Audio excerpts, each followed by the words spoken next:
Nesses últimos 35 anos, o setor de saúde e a indústria no Brasil superaram diversos desafios, enfrentando desde instabilidades econômicas até a complexidade regulatória.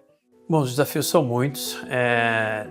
Todos devem imaginar que para um medicamento chegar às pessoas são etapas complexas. Então, acho que os desafios que eu vejo, primeiro, a indústria ou a saúde ser reconhecida como um setor produtivo e ela está num ambiente competitivo mundial, isso do ponto de vista global e externo, e do ponto de vista interno e local, eu diria que é o reconhecimento dos determinantes sociais como barreiras de acesso. Acho que hoje um grande desafio ainda é o acesso à saúde para todos os brasileiros. Apesar de hoje o acesso público já ter melhorado muito nesses últimos 35 anos, a gente sabe que ainda o acesso à saúde depende muitas vezes da sua condição socioeconômica, às vezes do local que você mora. I would say, first of all, make the medications available. This is a great challenge everywhere in the world. So make products available for the patients without running risk to leave part of the population behind of these treatments. Eu acho que quando a gente fala de grande objetivo, de trazer mais saúde para a população brasileira, o maior desafio que a gente vê é como a gente encurta o tempo entre a inovação e o acesso ao tratamento por uma camada grande da população. De hecho, yo siempre menciono en mis intervenciones que el país europeo que menos gasta en salud o que menos invierte en salud, que es Portugal, invierte más que el país latinoamericano que más invierte, que es Brasil. El principal desafío en el sistema realmente es un sistema que es muy diverso, muy fragmentado, com muitos atores. O grande desafio hoje é garantir que a inovação chegue a tempo para quem mais precisa dela.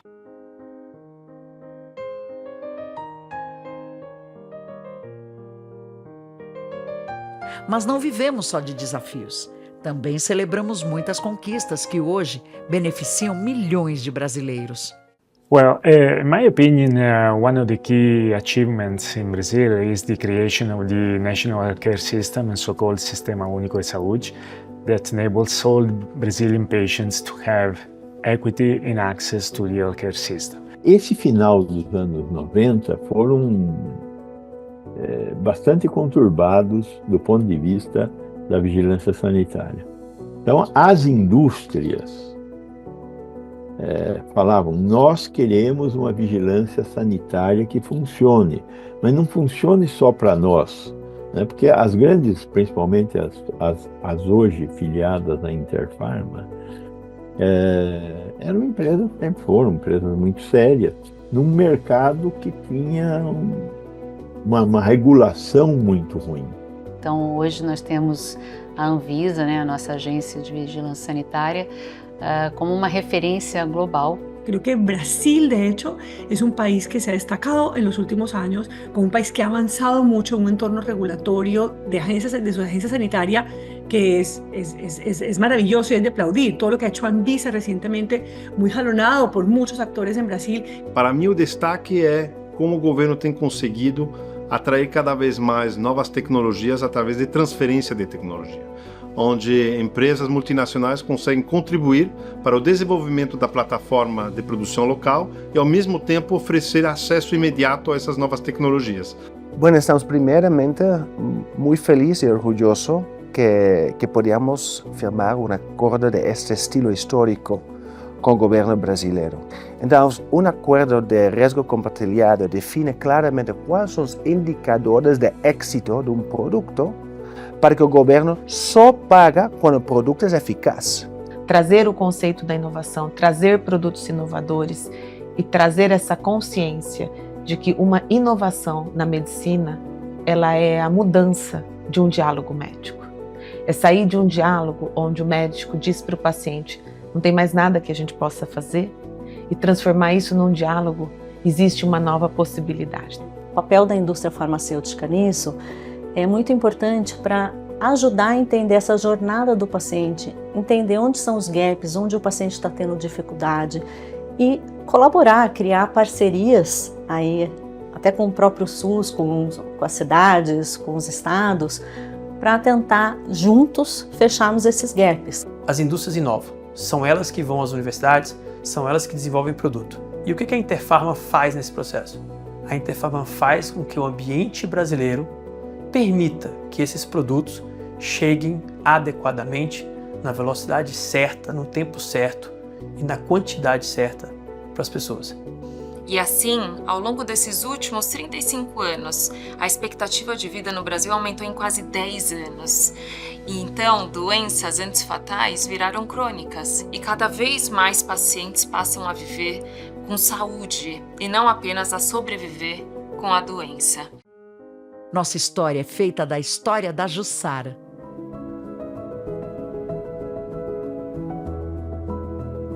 Meu primeiro diagnóstico de câncer de mama foi em 2007. Eu era uma jovem senhora, tava ficando coroa, né? 42 anos, no auge da minha vida. Eu acho que aos 42 anos a mulher tá no auge. Eu já tinha filhos bem grandes, que eu tive filhos cedo. Eu tava com uma independência financeira, assim, que eu nunca tinha tido. Tava bonita, cheia de hormônios. E aí eu descubro um câncer de mama. Com certeza, eu já tinha conhecido um monte de gente que tinha morrido de câncer, mas nem se falava que fulano morreu de câncer.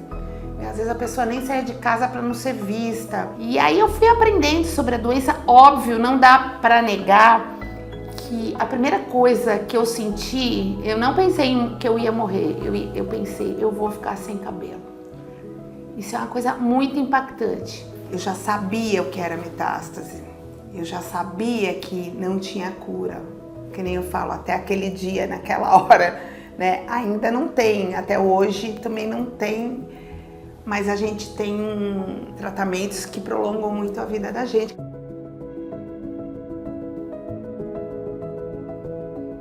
Então eu fui estudando, né, para entender o que estava acontecendo comigo. Então eu tive sempre uma postura de... eu vou perguntar tudo, eu não vou ter vergonha, eu não quero nem saber se eu vou estar sendo ridícula ou não. E aí eu tive, né, a sorte de, em 2009, conhecer o Oncoguia. E aí foi onde eu me apoderei realmente desse assunto. Eu peguei ele para mim, para entender. E não tem lugar melhor para se aprender sobre ser um paciente ativo e responsável. Eu acho que eu tive a sorte de responder muito bem aos tratamentos. E a gente sabe que isso não é uma regra geral, né? As pessoas morrem de câncer de mama. Apesar de ter a estatística de que 95% de mulheres se curam, e isso é verdade, tem as que caem nesses 5%. Mas eu sempre tive uma ótima resposta aos tratamentos. Ótima.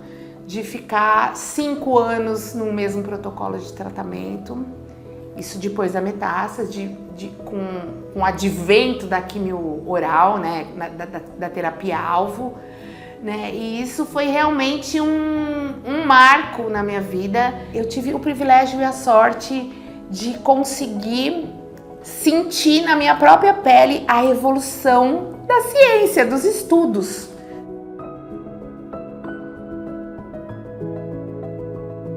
Então, o canal Supervivente, ao contrário do que muita gente pode pensar, ele nasceu de um grande desejo meu de fazer comunicação.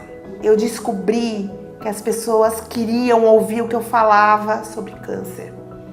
E aí sim, essa coisa do propósito desceu em mim, como assim, é isso que eu quero fazer a partir de agora, unir o útil ao agradável, né?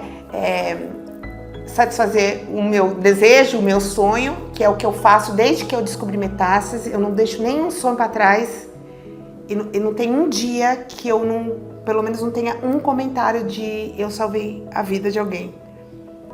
Então veio um misto de responsabilidade, de vontade de continuar e aí de ter mais critério para fazer os vídeos. Porque as pessoas estão te falando que você está salvando a vida delas, que elas mudaram a perspectiva delas de encarar o câncer depois que me conheceram, né? Que elas começaram a ir para as consultas de um jeito diferente. Isso para um paciente, se você se sentir inserida no mundo, fazendo o que você gosta, ajudando pessoas, militando num assunto, né? Sendo convidada para falar sobre isso, como eu estou aqui, isso não tem dinheiro que pague.